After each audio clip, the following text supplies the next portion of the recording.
ये हमारे मुख्यमंत्री प्रसाद को चूरन समझते हैं। बताओ, जो मुख्यमंत्री जी हैं उनके बारे में क्या कहना। जब विधानसभा में हम लोग रहते हैं तो वो गिनती भी उल्टी पुल्टी पढ़ते हैं। आपने देखा होगा सदन में जब भी चाचा को देखते हैं तो वो घबरा जाते हैं। और फिर जब चाचा ने इलाज करने की ठानी लिया है तो सोचो वोटों से कैसा इलाज होगा इनको। ये समझ लो बीजेपी गई, इसका पता नहीं लगेगा इसके बाद। अनिल यादव, प्रांतीय कांग्रेस कमेटी के अध्यक्ष, आदरणीय विश्राम सिंह यादव जी, हमारी पार्टी के सहारनपुर के विधायक, जिले से विधायक आशु मलिक, पूर्व मंत्री अशोक यादव जी, पूर्व मंत्री श्री कृष्ण यादव जी, समाजवादी पार्टी महिला संगठन में अनीता यादव जी, आज हमारे आपके दल में शामिल होने वाले जसकरण कठेरिया जी, प्रमोद कुमार लोधी जी, मुकद्दम सिंह जी, कृपाल सिंह जी, जवाहर सिंह जी, सत्यनारायण चेयरमैन जी, गुरुनारायण प्रधान जी और बहुत सारे मैं देख रहा हूं हमारे सामने भी दाई तरफ बहुत जिम्मेदार सभी हमारे आदरणीय नेतागण, यहां पर उपस्थित सभी आदरणीय बुजुर्ग, माताएं, बहनें, नौजवान साथी, पत्रकार बंधु, मैं सबसे पहले इस कार्यक्रम के लिए आए हुए सभी लोगों का बहुत बहुत धन्यवाद और आभार प्रकट करना चाहता हूं। ये जसवंत नगर विधानसभा, यहां के लोगों का परिचय देना या उनसे अपील करना, ये अपने सब वो लोग हैं जो घर के, परिवार के और समाजवादी आंदोलन के पहले दिन से जुड़े हुए लोग हैं।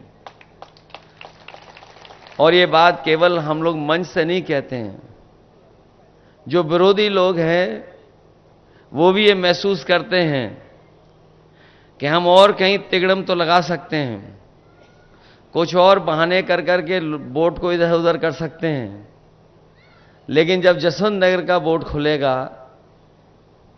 तो वो रिकॉर्ड न केवल अपना रिकॉर्ड बनाता है बल्कि जसवंत नगर अपना रिकॉर्ड भी तोड़ देता है, लाखों वोट से हमेशा जिताता है। मैं जब पिछली बार आपके सड़क के किनारे कार्यक्रम हुआ था उस समय भी यही बात मैंने रखी तो कही थी, और आज भी मैं महसूस वही बात करता हूं कि यहां की जनता ने मन बना लिया है कि एक एक वोट समाजवादी पार्टी के पक्ष में पड़ने जा रहा है। और ये जिम्मेदारी अब आपकी और बढ़ जाती है, क्योंकि पिछली बार तो चाचा यहां थे, लगातार संपर्क कर रहे थे। अभी आपने मुख्यमंत्री जी का तो सुन ही लिया आपने। जो मुख्यमंत्री जी हैं उनके बारे में क्या कहना। जब विधानसभा में हम लोग रहते हैं तो वो गिनती भी उल्टी पुल्टी पढ़ते हैं।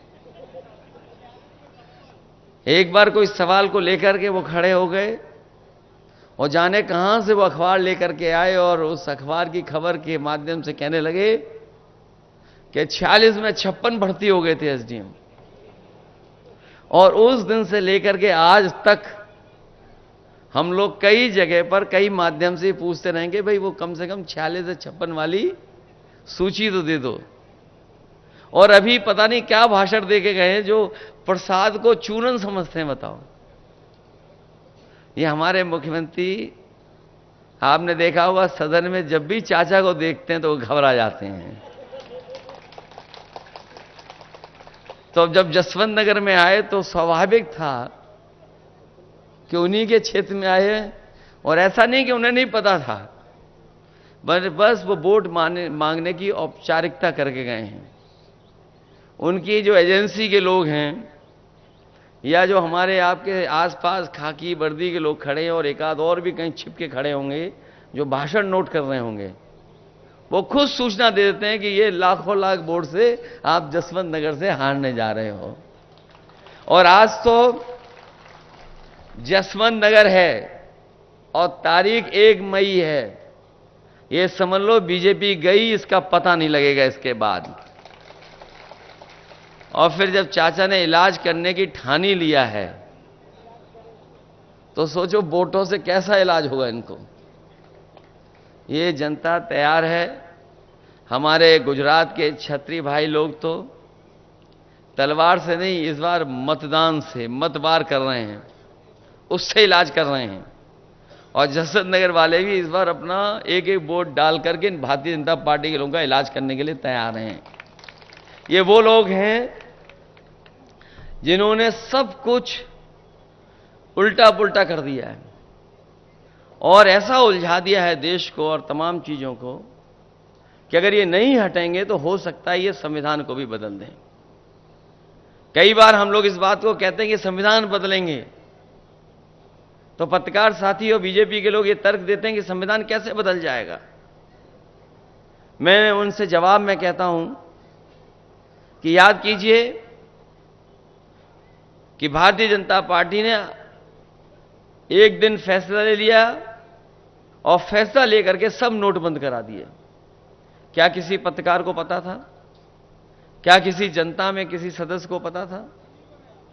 और इसी तरह अभी जो अग्निवीर व्यवस्था आई है, ये जो अग्निवीर व्यवस्था जो पक्की नौकरी होती थी, ये जो 4 साल की नौकरी कर दी है।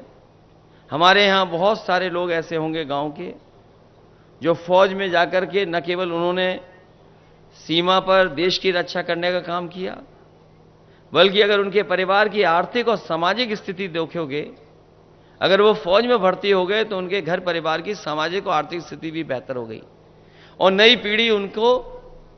पीढ़ी को अच्छा पढ़ने का भी मौका मिल गया। जब ये जानकारी बीजेपी को हो गई कि गांव के बच्चों की जो पढ़ाई लिखाई वो बेहतर हो गई, फौज में जो लोग भर्ती हो जाते हैं उनका सामाजिक आर्थिक रूप से वो मजबूत हो जाते हैं, तो उन्होंने ये फैसला लिया कि अब पक्की नौकरी नहीं, अग्निवीर के माध्यम से ही नौकरी मिलेगी। हम अपने तमाम नौजवानों को कहना चाहते हैं इस मौके पर कि समाजवादी सरकार और इंडिया गठबंधन की सरकार आएगी, ये जो आधी अधूरी 4 साल की नौकरी दी है खत्म हो जाएगी और जो पहले व्यवस्था थी कि नौकरी पूरी मिलती थी और पेंशन और सुविधाएं मिलती थी, वही इंतजाम करने का काम करेंगे। ये हमारे खाकी वर्दी वाले भी कभी कभी हम लोगों को गुस्सा दिखाते हैं। ये लोग भी जान लें, बीजेपी वाले आ गए तो 4 साल की नहीं, इनकी 3 साल की नौकरी हो जाएगी और बाद में ये हम लोगों के संगी घूमेंगे। और ये हो सकता है, ये पूछे कैसे हो सकता है? भाई अग्निवीर की हो गई तो तुम्हारी भी हो जाएगी। और सरकारी विभाग देख लो, बताओ आउटसोर्स में है नौकरी में कि नहीं है?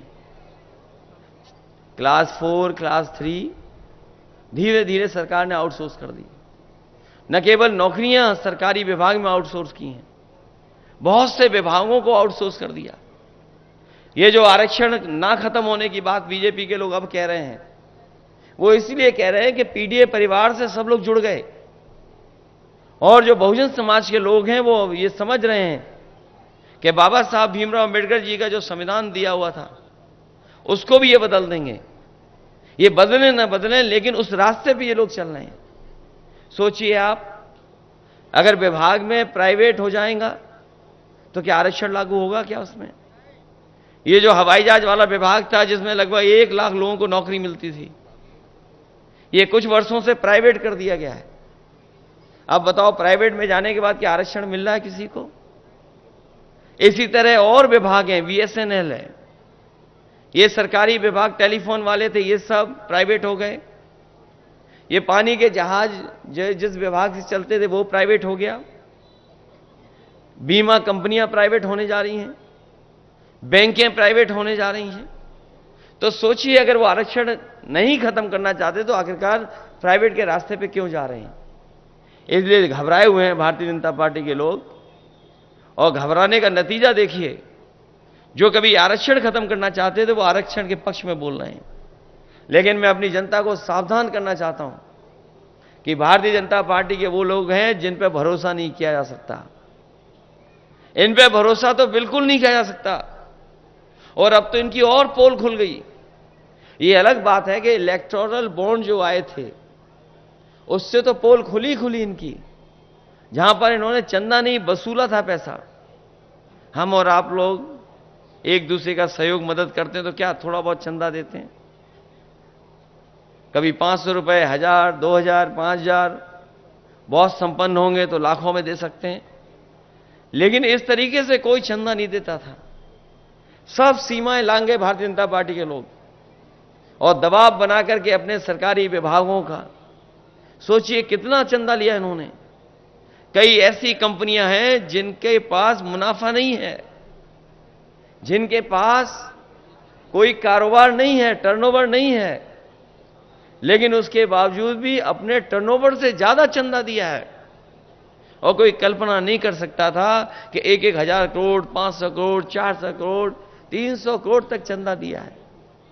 और ये बात मैं इसलिए कह रहा हूं, ये जो महंगाई दिखाई दे रही है वो महंगाई वसूली के कारण भी है। जो कंपनी, जो उद्योगपति अगर चंदा और वसूली के नाम पर पैसा दे देंगे सरकार को, तो बताओ मुनाफा कमाएंगे कि नहीं कमाएंगे? ये मुनाफे की वजह से महंगाई है। और आपने तो अपने बीच देखा है, जैसे हमने और आपने पुराने लोगों ने बाजार में पार्ले जी का बिस्किट पैकेट देखा होगा।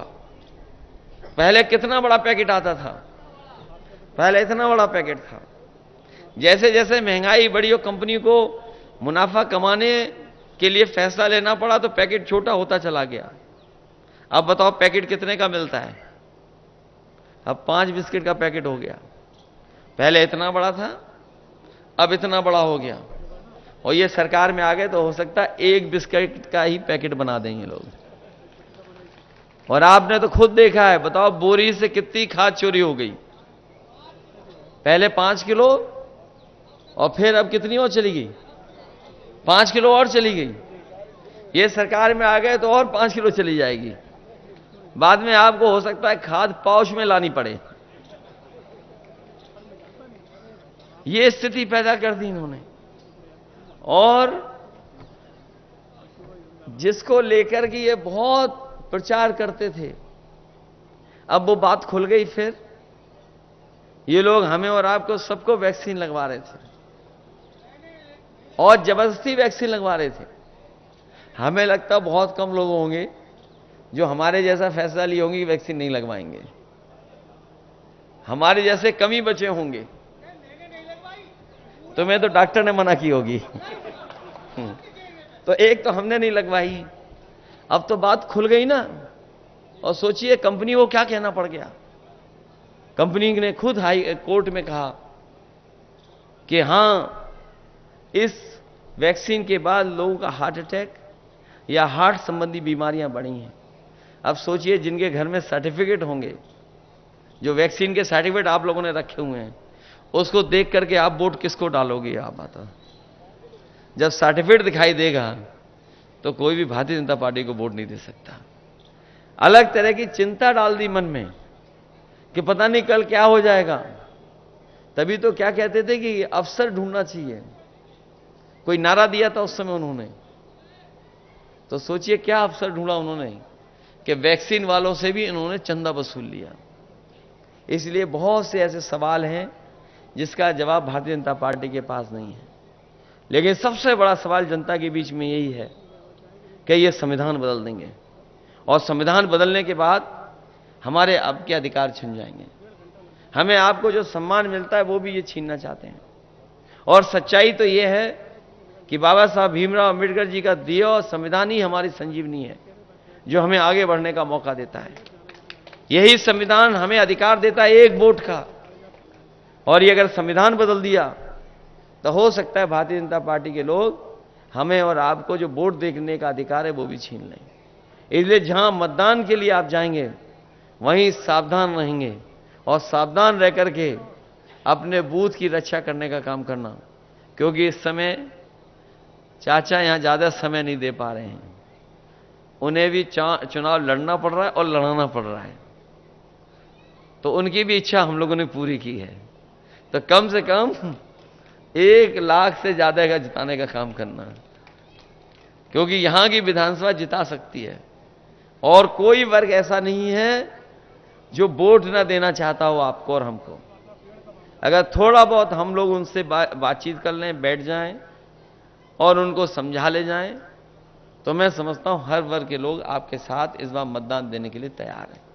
वो खुद महसूस कर रहे हैं महंगाई, बेरोजगारी और तमाम चीजें, क्योंकि इतनी महंगाई कभी नहीं हुई। जितनी इस सरकार में हो गई।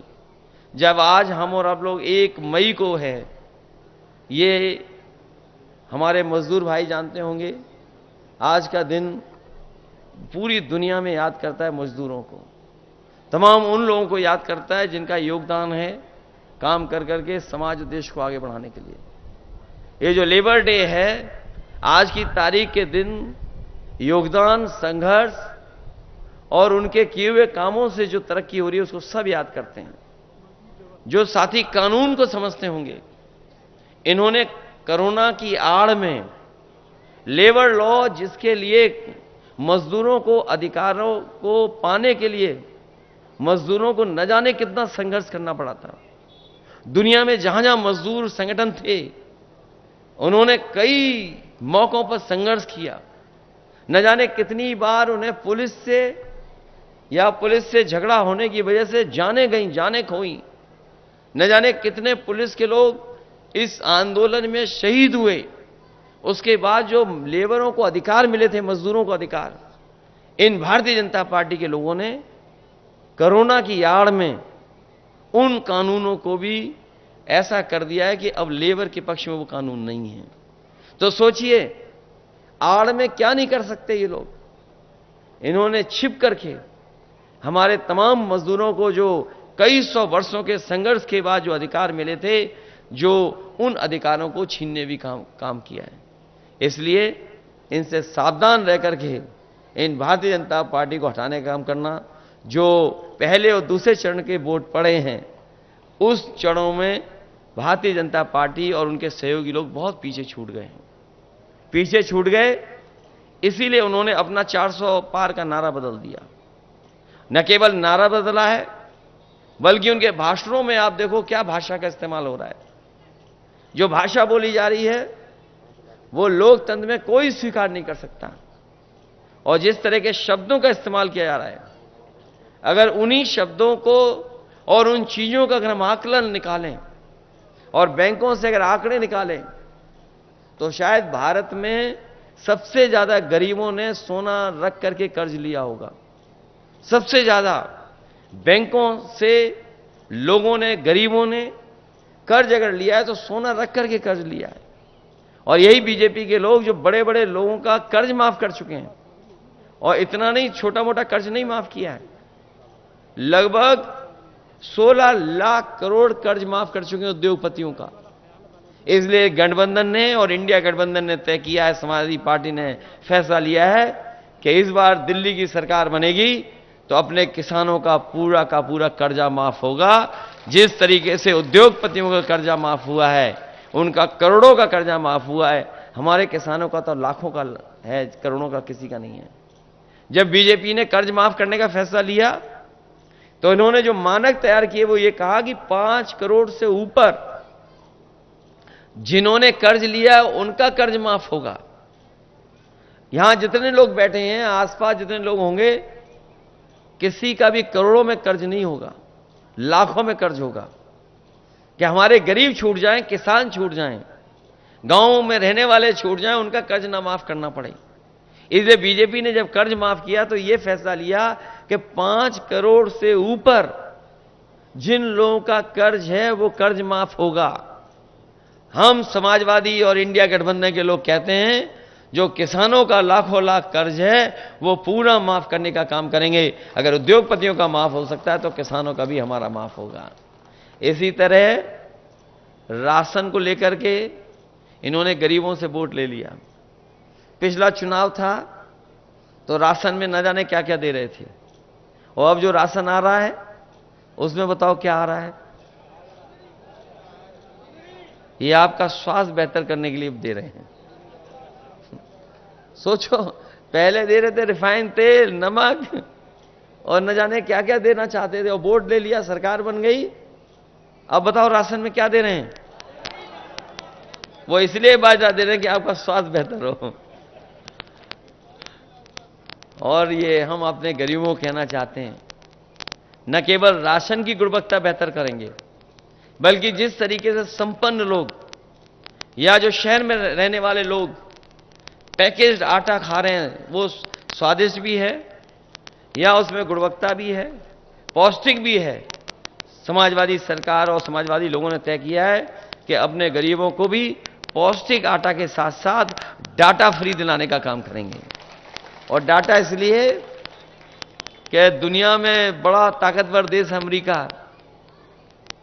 आप पता कर लेना, जानकारी कर लेना, कई शहरों में लैपटॉप फ्री दे रही है अपने बच्चों को। वो इसीलिए दे रही है लैपटॉप क्योंकि वो समझ रहे हैं कि जिस समय कोरोना आया था, संपन्न परिवार के लोगों ने, बच्चों ने तो पढ़ लिख लिया था, और जो गरीब परिवार के बच्चे थे, क्योंकि उनके पास कोई न इंतजाम था, ना कंप्यूटर था, ना लैपटॉप था, ना अच्छा मोबाइल था, वो पढ़ाई लिखाई भी नहीं कर पाए, उनके सालों साल चला गया। लेकिन जो संपन्न परिवार के लोग थे, जिन पे मोबाइल था, लैपटॉप था, कंप्यूटर था, वो ऑनलाइन पढ़ाई कर सकते थे।